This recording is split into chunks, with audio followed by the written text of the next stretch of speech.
Olá a todos, uma vez mais as nossas boas-vindas ao podcast da reunião de estudos do Evangelho do Grupo Espírita Irmão Áureo. E hoje, um capítulo especial, lembrando que estamos seguindo a sequência do livro Boa Nova, nessa parte do estudo do Evangelho, onde as 30 lições, mais a introdução do livro Boa Nova de Humberto de Campos, compõem uma lindíssima obra, importante, portanto, o seu estudo. Mas hoje um capítulo muito mais do que especial. Num estudo preparado pelo Ítalo, iremos abordar o capítulo 12 do livro Boa Nova, intitulado Amor e Renúncia. Não vou falar muito aqui, o próprio título fala por si mesmo, né? Mas o Ítalo fez um excelente trabalho em analisar várias das comparações, das metáforas, enfim, dos conceitos trazidos pelo Cristo, que nos levam a muita reflexão e que foram magistralmente registrados pelo espírito de Humberto de Campos. Por si só, é uma lição que traz toda a vibração do amor profundo do Cristo pela humanidade inteira. Então, te convidamos desde já para que fique conosco até o final desse nosso podcast. Lembrando ainda que o assunto será aprofundado em nossa live, que ocorrerá mais tarde e que ficará gravada no nosso canal do YouTube, assim como esse podcast. Desde já, então, te convidamos para que visite as nossas mídias sociais, porque contamos com a sua participação. Por todos os meios, auxilie-nos a divulgar a mensagem do bem tão necessária nos dias atuais, nessa nossa humanidade tão necessitada de amor no coração. Então te convidamos, esteja participando sempre conosco. Ao final deste podcast, teremos o nosso momento de oração. Hoje escolhemos como inspiração uma canção belíssima relatada pelo Espírito de Emmanuel no livro 50 anos depois. Escute conosco até no final, acompanhe-nos em nossa prece, na certeza de que os bons Espíritos estarão nos amparando e nos auxiliando sempre. Caso queira, coloque um recipiente com água, que eles trarão os bons fluidos, as boas energias para todo o nosso coração. Findo os nossos recados, te convidamos com todo o nosso carinho e deixando você o nosso abraço. Vamos ouvir?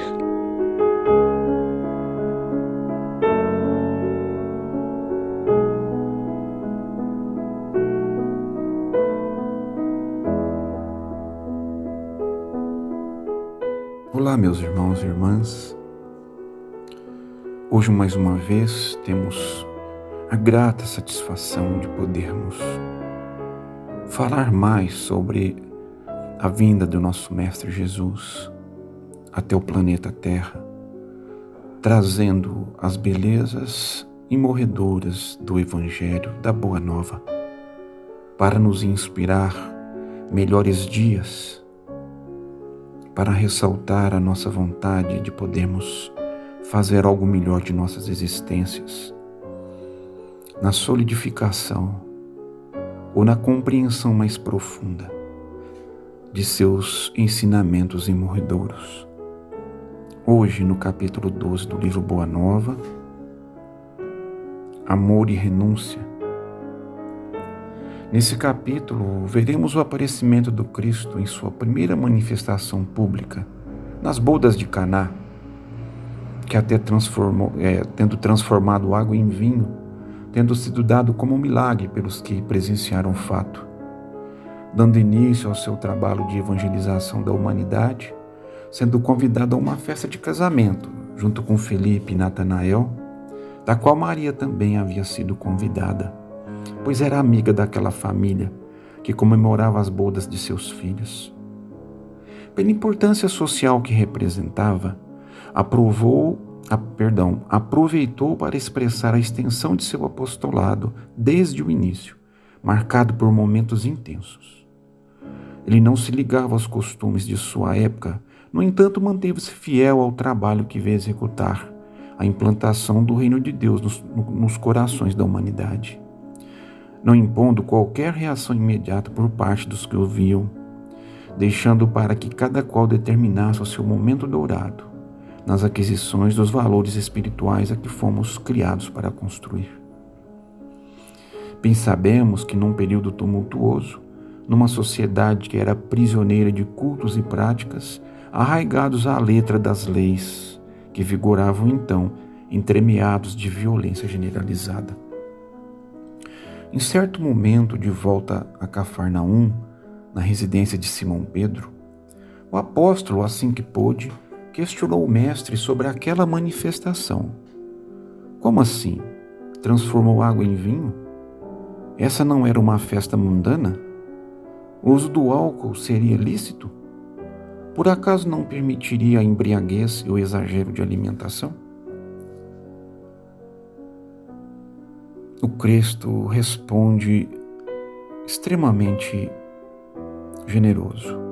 Simão, conheces a alegria de servir a um amigo? Essa resposta nos remete a uma lição de Amélia Rodrigues, no livro Vida Feliz, nos lembrando que a hospitalidade era muito importante nos dias de Jesus, parte da cultura da época. A família tinha a obrigação de providenciar uma festa à altura dos convidados e das exigências sociais. Faltar vinho era mais que um acidente, era uma afronta, uma tragédia. A festa iria acabar, a honra da família seria maculada, a lembrança do casal seria uma vergonha, uma desgraça interpretada como mau agouro.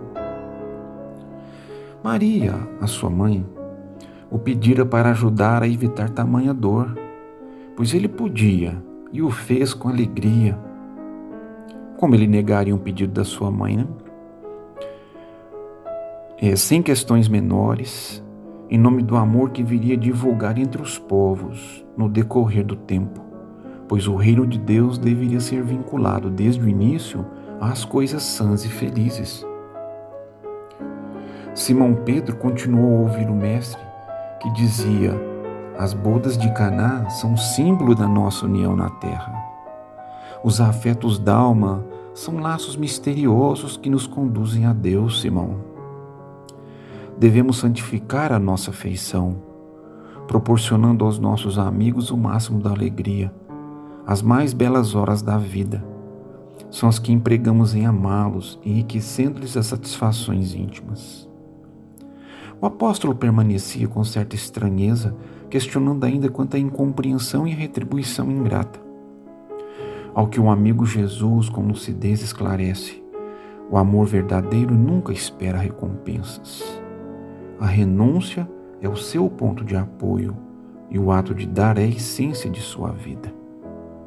Então esse espírito de fraternidade pura, meus irmãos, nos preenche de alegrias, nos propicia um bem-estar profundo quando nos dispomos ao serviço do bem em toda a sua extensão, com desvelo de mães zelando de sua família, da educação de seus filhos.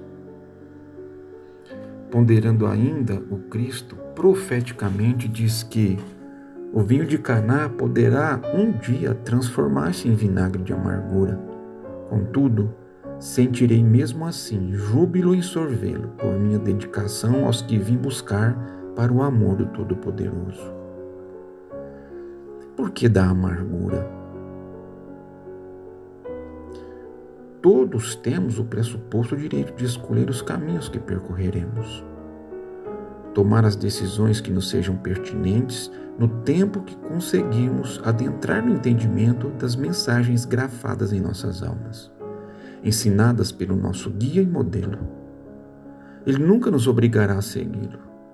É uma adesão consciente para que consigamos absorver o conhecimento das leis maiores da vida, que lentamente vamos buscando gota a gota. Poderemos desprezá-la e passar adiante, indiferentes, simplesmente seguindo pelos desvios que elaboramos no decorrer de nossa jornada. E quando os reveses da vida nos alcançarem, pois isto é uma certeza, nos encontrarão vigilantes e desprevenidos. Poderemos tomar atitudes como as de Anã, julgando que a lei não é para nós, que estejamos acima dela, de posse de um poder ilusório que um dia encontrará o seu fim. E como estaremos nesse momento? O que nos ressaltará da consciência repleta de lembranças amargas?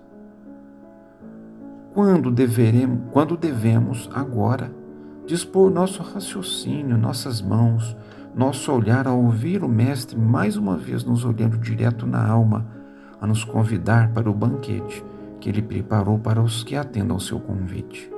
Servir com fidelidade.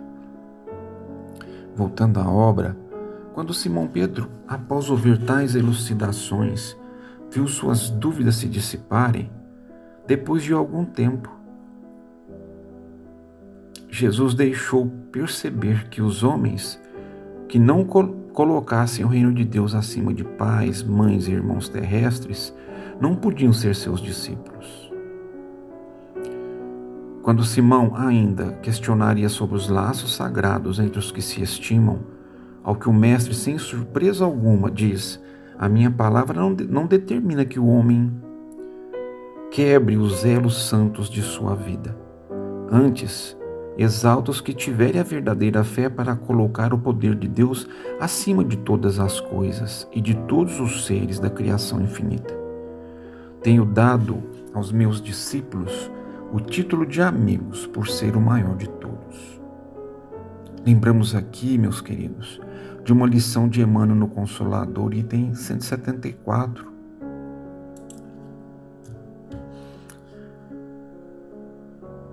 Que segue agora e diz o seguinte: na gradação dos sentimentos humanos, a amizade sincera é bem o oásis de repouso para o caminheiro da vida, na sua jornada de aperfeiçoamento.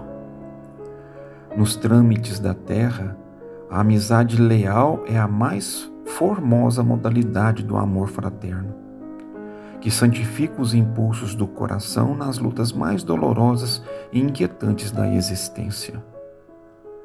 Quem sabe ser amigo verdadeiro é sempre o emissário da ventura e da paz, alistando-se nas fileiras dos discípulos de Jesus, pela iluminação natural do Espírito que, conquistando as vastas simpatias entre os encarnados e as entidades bondosas do invisível, sabe irradiar por toda parte as vibrações dos sentimentos purificadores.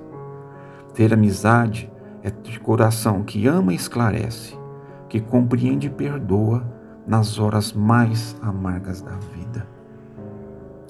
Amizade, então, meus irmãos, tem sido interpretada erroneamente como concessão de exclusividade do sim, da concordância incontestável, que sempre deveremos levar ao extremo a nossa dedicação. Estar junto não implica proximidade física ou companhia permanente.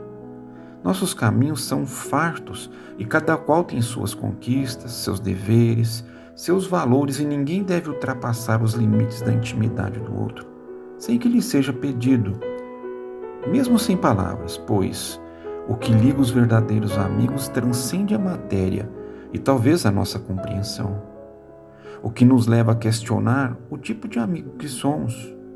Quais são as bases ou os motivos de nossas aproximações? Quais são nossos interesses ao nos aproximarmos de determinada pessoa? O Cristo transfundia amor, ternura, porém esclarecia sobre a importância da verdade conduzindo as relações humanas, que não podemos furtar-nos da sinceridade. No entanto, por vezes lançamos peso extremo aos ombros que já estejam sofrendo com suas próprias circunstâncias. Necessário o bom senso, sem cobrança e simplesmente seguir em frente. O outro precisa de espaço e tempo para a maturidade espiritual que se espera, incluindo nós mesmos. Nossos valores não podem se confundir com os dos outros. Não temos como controlar o próximo. Ele tem a individualidade a ser respeitada. O tempo de cada um é relativo aos seus conceitos, compreensão da vida e vontade própria. O que nos leva ao ensinamento de Jesus quando diz: o reino do céu no coração deve ser o tema central de nossa vida. Tudo mais é acessório. Já pensaste, Pedro, no supremo sacrifício de renunciar? Então, assim, segundo a filosofia estoica ainda, devemos nos ocupar com aquilo que conseguimos controlar. O próximo está no caráter do que vem de fora, do externo, portanto, fora da nossa alçada de controle. O que está em nós é nosso dever seguir aperfeiçoando, pois poucas coisas estão ao nosso controle efetivamente. O Cristo nos coloca, ainda que na construção do reino de Deus, chega um instante de separação que é necessário se saiba suportar com sincero desprendimento. E essa separação não é apenas a que se verifica pela morte do corpo, muitas vezes proveitosa e providencial, mas também a das posições estimáveis no mundo, a da família terrestre, a do viver nas paisagens queridas, ou, então, a de uma alma bem amada que preferiu ficar à distância entre as flores venenosas de um dia. Ah, Simão, são quão poucos sabem partir, por algum tempo, do lar tranquilo ou dos braços adorados de uma afeição. Bom, servir e seguir é tarefa nobre para um amigo verdadeiro, meus queridos. Precisamos aceitar nossas limitações e seguir em frente, sabendo que ninguém se edificará sem conhecer essa virtude de saber renunciar com alegria, em obediência à vontade de Deus, compreendendo seus desígnios, nos disse o Mestre Jesus. Humberto de Campos ainda narra nos momentos derradeiros do Mestre, passando pelas ruas de Jerusalém, como se estivesse diante da humanidade inteira, sem queixar-se, ensinando a virtude da renúncia por amor do reino de Deus, revelando por essa a sua derradeira lição. E então que o Cristo continue a nos inspirar, a nos dar a sua paz, para que saibamos construir a nossa no decorrer do tempo que recebemos para viver, com Deus à nossa frente. Que assim seja. E em nosso momento de oração de hoje, trazemos a leitura do hino descrito por Emmanuel no livro 50 anos depois, cantado pelos cristãos martirizados. Cordeiro Santo de Deus, Senhor de toda a verdade, Salvador da humanidade, Sagrado Verbo de luz, Pastor da paz, da esperança, de tua mansão divina, Senhor Jesus, ilumina as dores de nossa cruz. Também tiveste o calvário de dor, de angústia, de apodo, ofertando ao mundo todo as luzes da redenção. Tiveste a sede, o tormento, mas, sob o fel, sob as dores, redimiste os pecadores da mais triste escravidão.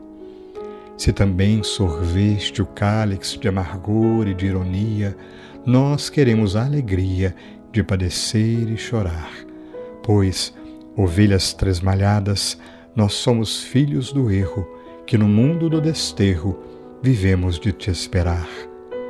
Dá, Senhor, que nós possamos viver a felicidade nas bênçãos da eternidade, que não se encontram aqui. O júbilo de reencontrar-te nos últimos padeceres acende em nós os prazeres de bem morrermos por ti. Senhor, perdoa os verdugos de tua doutrina santa, protege, ampara, levanta quem no mal vive a morrer. A caminho do teu reino, toda a dor se transfigura, toda lágrima é ventura, o bem consiste em sofrer. Consola, Jesus amado, aqueles que nós queremos, que ficarão nos extremos da saudade e do amargor. Dai-lhes a fé que transforma os sofrimentos e os prantos nos tesouros sacrossantos da vida de teu amor.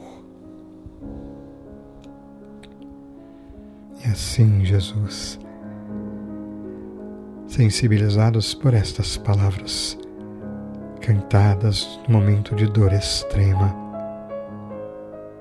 reconhecemos quão pequeninos somos e que as nossas dores e sacrifício, a renúncia que por vezes nos é pedida, é tão pequena diante desses exemplos de corações que morreram por ti, mestre amigo. Mas também reconhecemos que o Pai derrama as bênçãos e as oportunidades mais adequadas ao nosso aprendizado. Te pedimos, portanto, Jesus, que ampare, proteja, sustente o nosso coração nas lutas que nos cabem, e que tanto quanto os cristãos que se martirizaram em Teu nome e por honra ao Teu amor, Jesus, possamos encarar as pequeninas dificuldades com valor espiritual, sabendo enxergar em cada uma delas o convite ao cumprimento do dever. Por isso mesmo, Jesus, fortifica-nos, pois que sem Ti somos fracos, mas reconhecemos que a Tua luz de amor, orientada pelo Pai de todos nós, está sempre ao nosso lado. Auxilia-nos, portanto, mestre amigo, a ter olhos de ver, para que o nosso coração, através do esforço de hoje, construa o júbilo, a alegria verdadeira no futuro. Que sintamos o Teu amor a nos envolver, a Tua força a nos amparar, o Teu Evangelho a nos encorajar, sempre, Jesus, nas lutas do dia a dia. E contigo cantamos e repetimos de coração: graças a Deus, que assim seja.